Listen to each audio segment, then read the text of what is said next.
Okay, so let's talk about how we might assess ACEs. And it's a little bit more complicated than what it might, than what we might think. Now we know that adverse childhood experiences are related to behavioral and physical and mental health problems. Think about what happens with Diego. Diego, when he was 7, was referred for an evaluation of ADHD, where he was found to be the height of an average 4-year-old and he had both asthma and eczema. He'd been sexually abused by a family friend at age 4 and became clingy and withdrawn. His father blamed himself and became angry and began abusing alcohol more. His mother seemed to be depressed. So think about what ACEs you see. What ACEs do you wonder about? Do you see a problem with medicating for ADHD if his symptoms stem from trauma?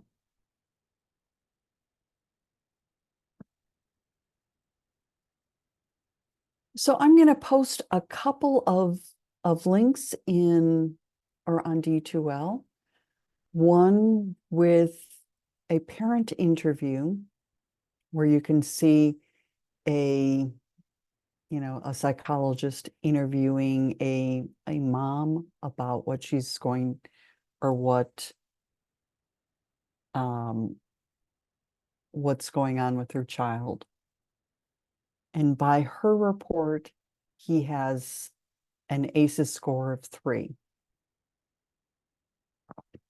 As you're watching the interview, think about what worked well and what questions do you still have.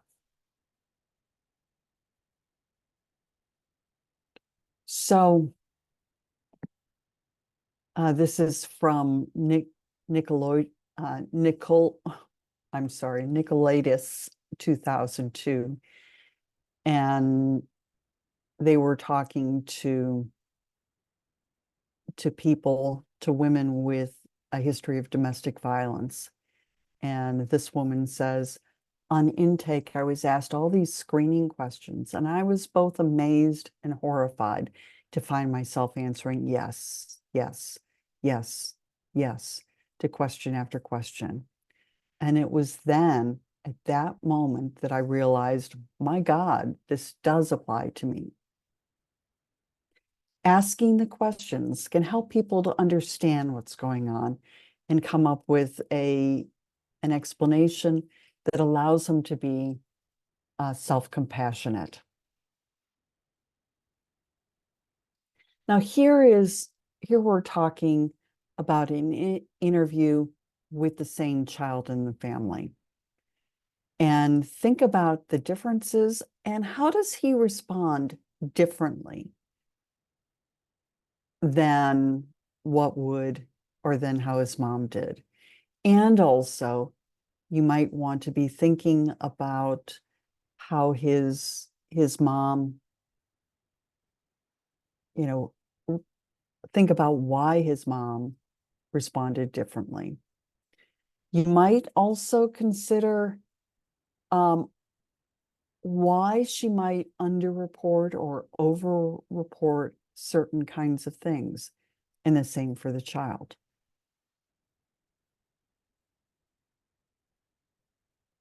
Think about why you might want both a parent and a child interview. What's the advantage there? Consider what kind of environment you want to create when interviewing a child, and what do you want to avoid? How come? So, as you go back to those interviews with mom and her son, what worked? What didn't work? So there are a number of problems with this approach to assessing ACEs. One is certainly time.